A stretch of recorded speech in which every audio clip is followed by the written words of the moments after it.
Olá, pessoal, sejam bem-vindos a mais uma aula de geografia. Dando continuidade ao nosso estudo, nós iniciaremos o módulo 2, capítulo 3. Módulo 2, capítulo 3 de geografia. Hoje nós vamos falar sobre povo, cultura e nação. São três palavras que representam elementos importantes para a sociedade e para a formação do espaço geográfico.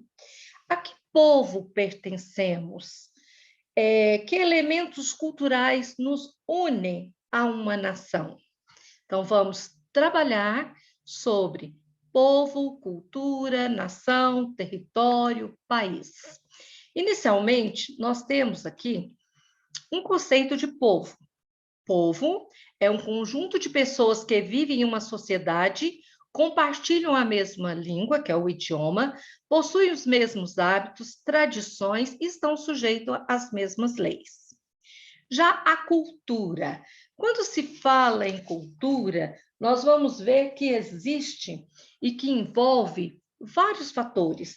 Envolve, por exemplo, as receitas de culinária que nós aprendemos dos nossos antepassados, objetos de arte, música, filme, novela, religião, língua. Também nós vamos ver aí que elementos da cultura varia de um lugar do mundo para outro. Existem lugares no mundo, por exemplo, que grande parte da sua população pratica-se o catolicismo, outros já têm o budismo, o judaísmo, há uma variedade de línguas faladas, de idiomas, e quando esses idiomas não são mais usados, chamamos de língua morta, que é o exemplo aí do latim, do grego antigo, são idiomas estudados, língua estudada, mas que hoje não se fala como há alguns séculos, né?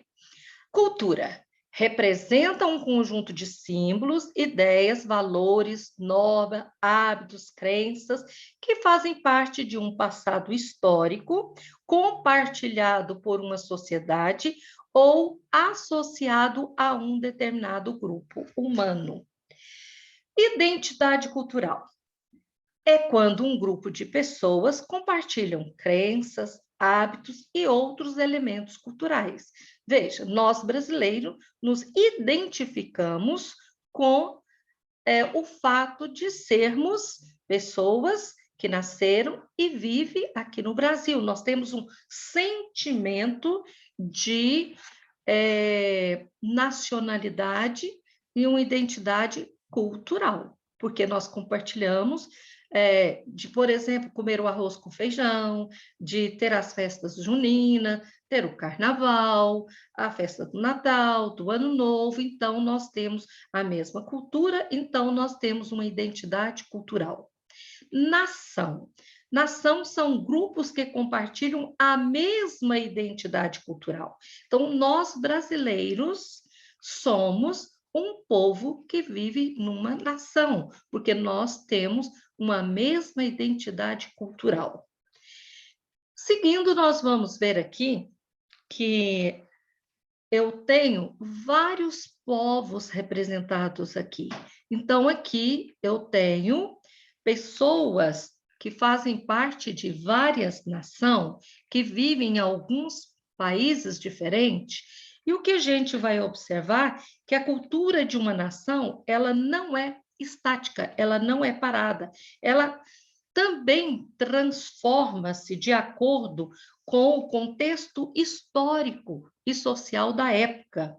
Diferentes culturas entre os povos resultam em diferentes experiências e diversas experiências e processos históricos daquele povo e daquela geração. Dando continuidade, esse povo, essa nação, muitas vezes ela tem território, mas nem sempre uma nação tem território. Como, professora, existe nação sem território? Sim. Por quê? Porque nós vimos o significado aqui anteriormente de nação. São grupos que compartilham uma mesma identidade cultural. Então, pode ter ou não o seu território. E o que é território? O território está associado à ocupação, à propriedade, à influência que exerce em um determinado espaço. Refere-se ao domínio de parte do espaço geográfico, por um indivíduo ou por um grupo. Até os animais podem marcar o seu território. Né? Quem tem um cão sabe que ele demarca o seu território com a urina. Então, o cão, quando ele está vivendo em um determinado lugar, ele demarca ali a sua área, o seu espaço. Né? É o espaço em que ele vive. Então, é o território. Estado. Estado já não tem nada a ver com a área. O Estado é conjunto de instituições políticas e administrativas que organizam os aspectos do território de um povo ou da nação e sua relação com o mundo. Estado, gente, é um produto de um povo que habita em um território e que define um conjunto de regras, né, para a sua convivência. Então, o Estado ele é composto pelas leis, pelas legislações, e o que a gente vai observar é que o Estado ele tem uma parte integrante importante, que é o governo. O governo não é o Estado. O governo, ele simplesmente representa uma das instituições do Estado. O Estado é o conjunto de instituições políticas e administrativas, e o governo é parte importante do Estado. Tanto é que nós vamos ver que o território nacional ele é composto por área em que um Estado exerce sua soberania com suas instituições e leis. Então, o Estado ele faz parte integrante aqui do território nacional e o governo ele é parte integrante deste Estado. Um Estado não existe sem território. Mas um território ou uma nação pode existir sem um Estado. Um Estado pode ter mais de uma nação em seu território. Como assim? Por exemplo, o Estado-nação Brasil. Nós temos dentro do nosso território brasileiro várias nações indígenas. E o que a gente observa é que grupos indígenas vivem em vários países e eles reivindicam a posse do seu território por meio de demarcações, que aqui no Brasil nós chamamos de reservas indígenas.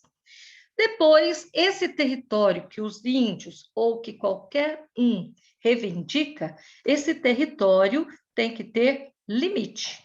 Limite é a linha imaginária que indica onde um território se inicia ou termina. E esse limite territorial, onde ele demarca, ele estabelece essa linha, ela pode ser feita com acordos ou tratados diplomáticos internacional, quando é os países, né? E eles podem ser marcos naturais. Então, um limite pode ser um rio, uma montanha, ou placas que anunciam o limite entre aquele país e o outro, ou aquele município e o outro. Quem vai para Trindade vê uma placa na rodovia mostrando o limite entre Goiânia e Trindade. Agora, a fronteira é a faixa de terra que se estende ao longo da linha marcada pelo limite territorial. Seguindo aqui, nós vamos ver que nesses territórios, nessas regiões, nesse espaço geográfico, nós vamos ter minorias nacionais, ou seja, são nações que não têm território reconhecido, não têm autonomia sobre o seu território onde que eles ocupam. Como assim, professor?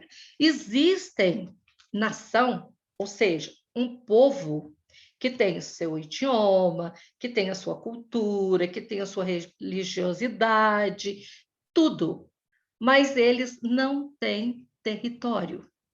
Então, eles vivem em território de outros. O autor de vocês, de Trilhas, que é o livro que nós adotamos, ele vai trazer várias minorias nacionais, tá? E ele coloca aqui para vocês que, de algum modo, essas minorias lutam pela independência do seu território. Então, são chamados movimentos separatistas, que estão lutando para separar o seu território. Outros pedem essa autonomia, essa independência com diplomacia. Outros reivindicam com violência. Né? Então, nós vamos ver alguns exemplos de minorias nacionais que estão em outros países e que não têm o seu território. Ou seja, minorias que apresentam uma identidade, o desejo de independência, mas eles vivem sob a autoridade de governo de nações onde eles estão. O primeiro exemplo é o Kurdistão. Então, vamos ver aí que o povo curdo é uma nação sem terra, né, sem território autônomo. Eles são uma minoria étnica de vários países aqui da Europa, e esse grupo ele reivindica a criação de um território nacional autônomo denominado Kurdistão. Então, o povo curdo quer o seu território, né, Kurdistão. E aonde que eles estão? Se você analisar aqui, em vários países, uma partezinha do Irã, do Iraque, da Síria, da Turquia. E também nós temos outros exemplos, que eu só vou estar explicando aqui bem resumido, mas que não estão aqui no nosso resumo. Então, temos a Chechênia, que é uma república, tá, da Chechênia, ela integra a Federação Russa, que está localizada na região do Cáucaso. A Chechênia declarou-se independente da Rússia em 1991, mas nós vamos ver que a Rússia reagiu, enviou tropas para a região da Chechênia e organizou, então, um ataque violento, destruindo praticamente toda a cidade mais importante da região da Chechênia, que é Grozny. E até hoje eles estão em confronto, reivindicando essa região. Palestina. Palestina também, com a criação do Estado de Israel em 1948, com as divisões territoriais, os palestinos se encontraram confinados em regiões da Cisjordânia e da faixa de Gaza. E o que acontece? Eles lutam para que o Estado palestino seja reconhecido e que seus territórios originais sejam devolvidos. Depois nós temos o Tibete.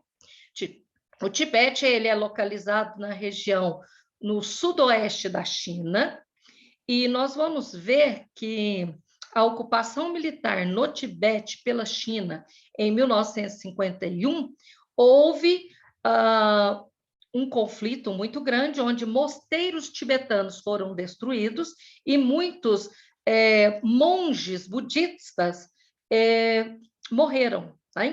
E eles, com o passar do tempo, em 1959, a população tibetana organizou um outro levante contra a ocupação chinesa, foram reprimidos pelo governo chinês e recentemente tem protestos pró-independência e cada vez se intensifica mais. Nós temos ainda a Catalunha e os Países Bascos, que também pertencem uma parte ali de França e Espanha, que são regiões que lutam pela a sua autonomia, pela sua independência. Então, a Catalunha e a sua principal cidade, muito conhecida, que é Barcelona, é uma região rica e desenvolvida da Espanha. Então, parte da população reivindica a independência de forma pacífica. Mas nós vamos ver que questão ainda envolve um grande impasse para essa divisão da Catalunha. Por quê? Nós vamos ver que, em virtude da posição contrária do governo espanhol, que não quer essa divisão, da ONU, da União Europeia e também de parte da população da Catalunha, que também não quer. Agora, o país basco também, ele está no norte da Espanha e numa pequena porção sudoeste da França.